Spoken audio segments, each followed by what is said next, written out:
Try to guess what period this car is from. What do you think? You. Oh. What do you think? What time period is this car giving you? This definitely is giving early 90s. Yeah, I would agree because I mean it's a really cool car. In fact, they've got all this documentation like the dude racing it at the drag strip. The full build.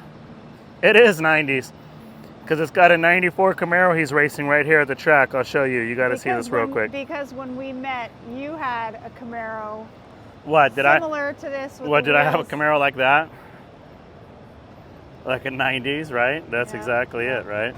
This car is kind of like a time capsule to me right now, wouldn't you say? I mean, it's got these ghost flames. Candy apple.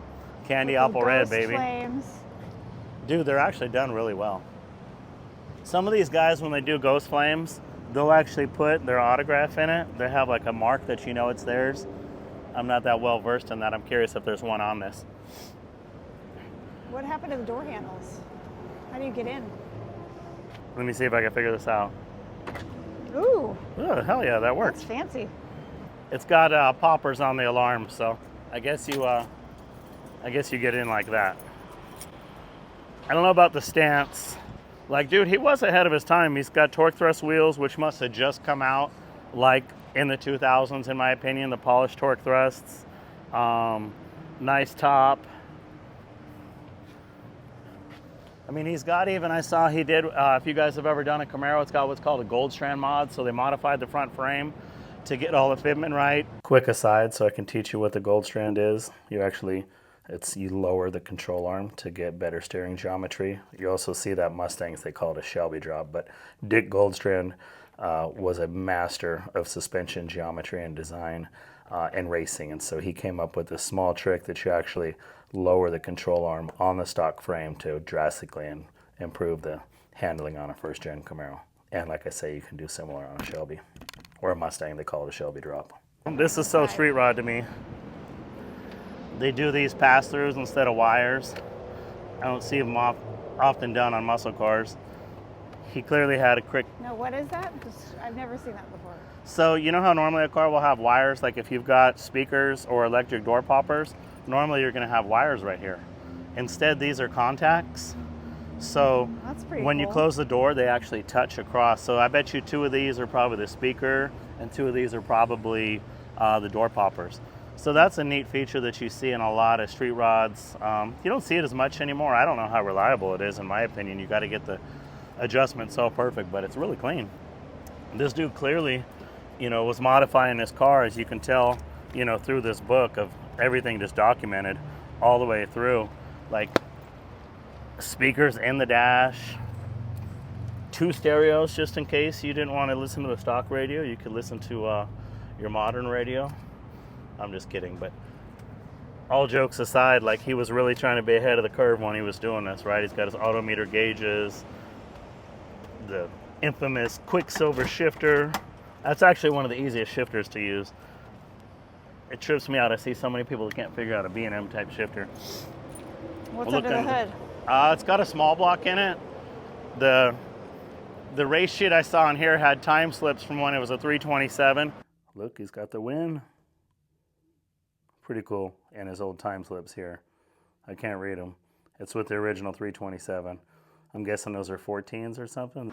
But they told me it's got a stroker motor in it now. So it's a 383 stroker, Edelbrock heads. That's what I heard, man, when I was running the car. The fuel pump is right on the firewall. As soon as I turn the key on, it's like, it's so loud. But he's got fuel injection on it.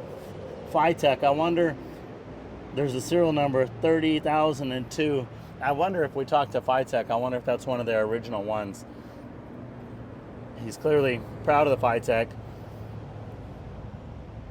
Phytech did this really neat thing where you actually use a stock fuel pump, or an electric in this case, and they actually do a command center. So your fuel actually pumps into this guy, and then it accumulates fuel and then passes it out to the motor to try to make sure you don't get like fluctuation in fuel pressure for reliability issues.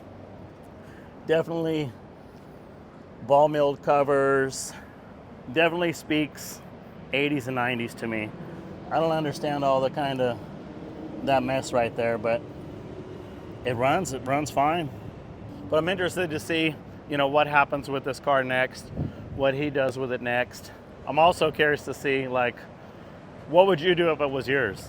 Like for me, I think I'd lower it.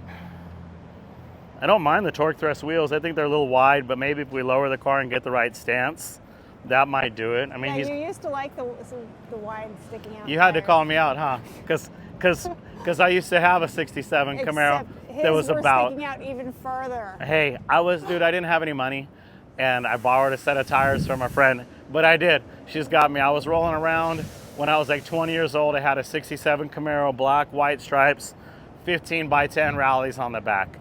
And he would get and a giant chunk of Bondo. He would get pulled over all the time because he didn't have mud flaps. Because that's true. I got pulled over because I didn't have mud flaps. That's pretty redneck. And my car was this pretty, but I had a giant chunk of Bondo where somebody had done all this awesome body work. It actually was as pretty as this, but I had backed into a guardrail and dented it, and I had no money, so I couldn't fix it. You remember? So, yes.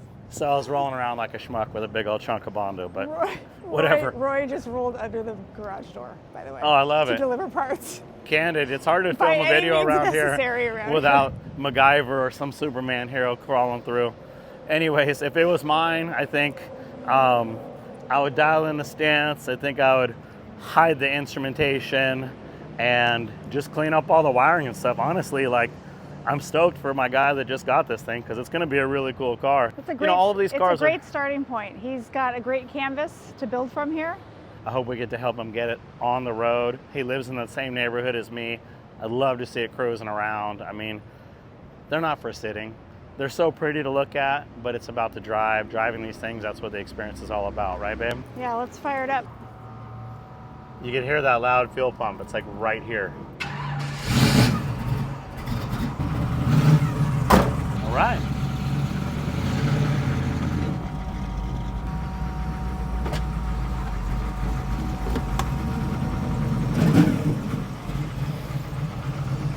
I didn't really get on it, but I'm guessing it's got to be a 13-second car. I got to share this. I was just in the back of the shop earlier today with a customer showing him his car, and we've closed the office up front here when we're back there. This dude rolls up. The front door's locked. These roll-up doors are open, mind you, and the dude just leaves. I checked the messages like 5 minutes later. He's like, oh, it's 11:30. I came by and your doors are locked. Huh. Well, you just lost my business. I mean, seriously, I run a busy shop, dude. Like, we've got stuff to do. I'll be right with you. You guys got to understand that, man. If you're just going to leave because the door's locked, I don't know if I want to do work with you anyways. You say I lost you as a customer?